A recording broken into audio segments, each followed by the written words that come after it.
Ya había muchas, o sea ya había demasiadas. Oye, Juan, yo ya sé que tú eres valenciano, que no ejerces, tú mismo lo dices, pero bueno, inevitablemente en este programa tengo que preguntarte por la parte dedicada a Valencia en la nueva guía de la España Mágica. Y bueno, ya el título que pones a esa parte es muy significativo. Dices Valencia o el deterioro. Y vienes a decir, basándote en determinadas particularidades del carácter valenciano, que prácticamente toda la España Mágica en Valencia ha sido arrasada y de hecho casi lo único que citas es el Maestrazgo, donde queda mucho, y la ruta templaria. La ruta templaria del Orcha, etcétera, sí. Efectivamente es así. Y además... ¿Pero no se te comen tus paisanos por este tipo de afirmaciones? Se me comen más por otras cosas.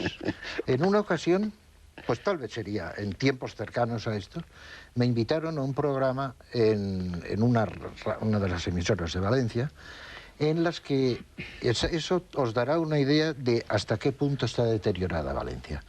En que tenía la obligación de hablar en valenciano, yo lo hablo normalmente, lo hablaba con mi familia siempre, de modo que para mí, con la particularidad de estar mucho tiempo fuera y entonces a veces tener que pensar una determinada palabra, acepté y fui.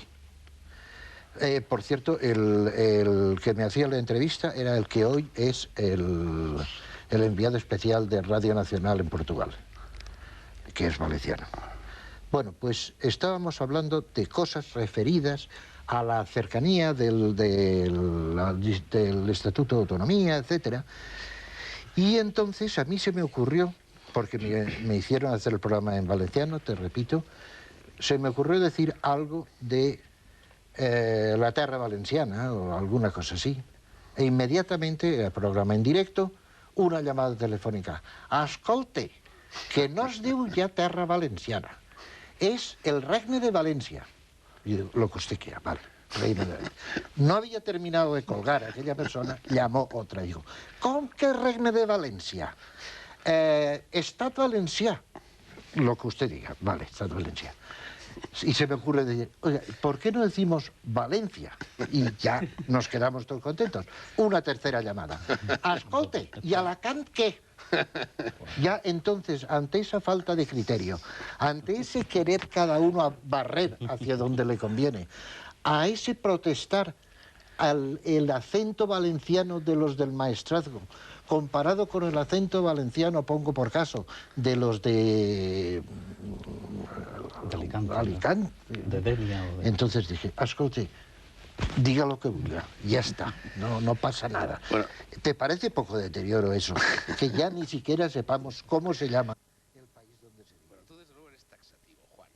Leo unas líneas de la parte que dedicas a Valencia, de la introducción, dices, hoy recorrer la tierra valenciana en busca de lo insólito es apenas encontrar o buscar inútilmente una figura borrosa que se olvidó porque solo se trataba de una cosa vieja sin sentido cuyo mantenimiento resultaba un esfuerzo inútil. ¿Te parece poco la reforma del castillo del Teatro Romano de Sagunto? Bueno, pero parece... Es una barbaridad de las que se encuentran muy pocas veces. Pero parece que van a deshacerla y van a volver. ¿Te parece poca barbaridad? Encima deshacerlo y deshacer lo que ya estaba debajo. Bueno, de todos modos, Juan, yo creo que exageras un poco en esa carencia, porque, por ejemplo, sin ir más lejos, Antonio Ruiz Vega, en este libro que no trata de Valencia, trata de toda Iberia, se refiere al fenómeno de los nostoi, es decir, los ciclos del héroe, los héroes del ciclo troyano, que legendariamente llegaron todos pues, a las costas del litoral levantino. Y luego tenemos pues el Papa Luna, y luego tenemos el Grial, que hombre, no es que tenga mucho pedigrí griálico en realidad, el Santo Copón que se venera en la Catedral de Valencia, pero sí hay una historia detrás, ¿no? Sí. Y luego tenemos pues las fiestas de moros y cristianos, las celebraciones del fuego, el misteri del Elche, o sea que hay más elementos de los que... Cabe duda, no cabe duda, pero no apreciados por los valencianos, eso por supuesto. Bueno, vamos a hablar un ratito con Antonio Ruiz Vega de estos Los hijos de Túbal, mitología hispánica, dioses y héroes de la España antigua. El concepto de la España antigua nace en Tiermes, ¿no? En tierra soriana, en esa cita de Tácito que yo coloqué al principio de mi libro, ¿no? En tu libro, que luego la recogió... Es que además está el origen del cristianismo también allí. ¿Del cristianismo? ¿O acaso el niño Jesús de Tiermes? El niño Jesús de Tiermes no es también significativo. Pero eso es de después, eso llegó después.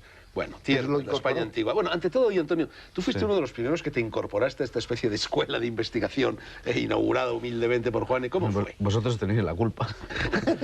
Pero lo cierto es que Juan también apareció por una parte, pero por luego tierras por sorianas, una casualidad mágica Juan apareció efectivamente a hacer un reportaje en el Cañón del Río Lobos, que aquí está en la portada El primer de uno de tus reportaje libros. que yo hice en Soria fue a las fiestas de San Juan. Sí, bueno, Y primero la el primera San Juan del imagen Toro, de ese, esas sí. fiestas de San Juan fue ir a hacerle una entrevista, porque era para A Camilo televisión, José Cela. a don Camilo José Cela, que nos enseñaba sus pies, que se los había dejado ensuciar adrede, encima de la mesa y diciendo tacos como un desesperado. Bueno, y entonces... Pues sí, yo creo que tenéis la culpa los dos, tú por unas razones y Juan por otra. Y por otras, de despertarme ese gusanillo. Yo empecé a escribir sobre estos temas pues un año después de que vosotros sacarais el Gárgoles y la guía de la España mágica. Y también tienes tú la culpa. Vaya, hombre. culpa no, causa. La causa. El primer artículo de los primeros artículos que escribí de estos temas, ¿no? Fue una cosa que saqué en Mundo Desconocido, una revista que dirigía Andrea Faber-Kaiser, que murió. Ah, claro. que ya murió, y con el cual gané un premio y bueno, pues eso me animó mucho Fíjate, lo del- a no lo sabía, continuar lo del premio. escribiendo. Bueno, tú y yo también hicimos juntos Y luego, este mucho tochazo, después el hicimos- diccionario de la España mágica, Sí. que era una tentativa de normalizar lógica y racionalmente poner orden en el batiburrillo, Sí, ¿no? sí, meter método, ¿no? Bueno, la vamos a España ver, mágica. Antonio, ¿qué es lo que abarca lo ibérico? Esta mañana, viniendo hacia el estudio, hablábamos de cómo el término Iberia nos gusta a todos, a Sí. los catalanes, a los gallegos, a los vascos, a los canarios, y en cambio el término España molesta a mucha gente. ¿Qué abarca, en tu opinión, lo ibérico? Hombre, tiene dos acepciones. La acepción amplia pues es la península ibérica, incluido el país portugués. Claro, ¿no? bueno, pero claro, en Galicia en Y- teoría no había iberos, claro. había celtas, ¿no? Y luego si lo llevamos Y la a... propia Soria es celtíbera. Ni siquiera Efectivamente, celtas, es decir, Ni siquiera celtas, dicen pero tiene ahora, las pero dos bueno. acepciones. Pues Es decir, el técnicos. sentido lato es toda la península ibérica, ¿no? Como su nombre indica. Y el sentido más estricto, pues es, yo creo que es más o menos la mitad de España. Es decir, hay una diagonal que traza más o menos la parte semita, es decir, y la parte indoeuropea, ¿no? La parte celta y la parte ibérica, ¿no? Bueno, ¿y dónde está el punto de sutura, el límite, la linde entre lo vasco y lo ibérico? Porque hay Bueno, ese es un muchos tema- elementos por los que cabría arguir que en realidad lo que hoy llamamos, lo que llamábamos Bueno, iberos es lo que llamamos vascos. ¿No? yo En un estoy determinado momento convencido toda de la que- península ibérica. Yo sigo esa tesis, es decir, la tesis vasco-iberista, ¿no? Que empezó Humboldt y, bueno, ha habido una gran tradición. Yo creo que sí, que es decir, el País Vasco es lo que queda de España. Es decir, es la España más pura, la España más auténtica, la que conservó la lengua prerromana, ¿no? ¿Tú recuerdas? Bueno, esto Antonio? puede, perdón un momento, esto puede enfadar muchísimo a los vascos y a los, Lo sé, y a lo los sé, que no lo son sé. vascos, a todo el Es mundo así, lo que lo acabas de sé, lo decir, De ¿no? todos modos, me gustaría que recordaras, que tú seguramente el nombre lo recordarás mucho mejor que yo, Antigua Lengua de las Españas, un libro escrito en el siglo XVI por alguien que en este momento no Bueno, me hay viene a la muchos, memoria, sí. que se dedica a buscar la etimología vasca Hay muchos libros sobre... de un montón con esa tesis, sí. de Sí, sí, lugares sí, sí, sí. de toda España. Algunas etimologías disparatadas, pero sí. Algunas muy disparatadas, pero no tan disparatadas si te las planteas como una posibilidad asumible, Ujú. aunque sea Bueno, así. yo, No me efectivamente, acuerdo quién es el Yo creo autor. que el límite podría establecerse por el río el Ebro, que era el río del aceite para los romanos. Entonces discutible, es los que- vascones tenían como primera capital Calahorra, que está Sí, Calagurris. en La Rioja. Y entonces pues ahí hay testimonios de los vascones tremendos, ¿no? Bueno, y además Ebro tiene mucho que ver con Ibero, Claro, claro, era el etimológicamente, líder, ¿no? O el sea, líder. De hecho, es así. El y río hebreo sagrado. también tiene mucho que ver con Ibero, claro, nos metemos ya ahí. Bueno, vamos a ver, en cualquier caso, yéndonos todavía más lejos, Iberia era el solar de la Atlántida, era el jardín de los Es una Hespérides, y de es las de ahí de las hipótesis. tradiciones tubalitas, de las tradiciones noéticas, de donde arranca en definitiva tu libro, ¿no?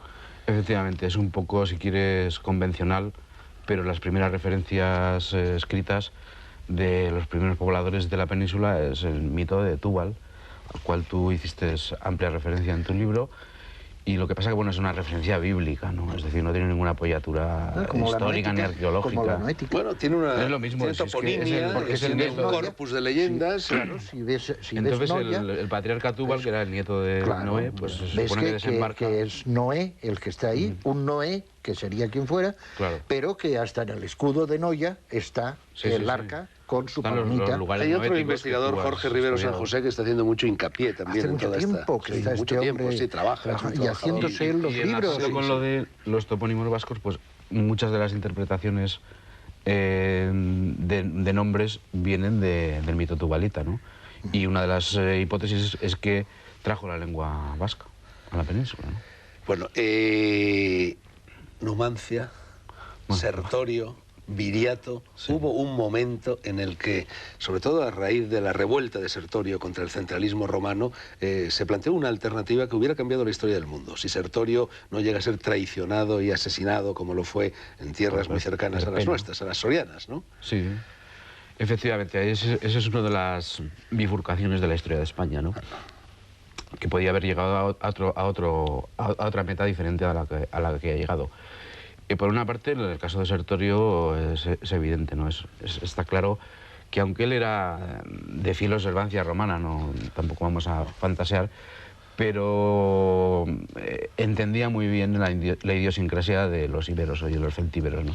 Y podía haber desembocado pues, en algún tipo de vía alternativa, ¿no?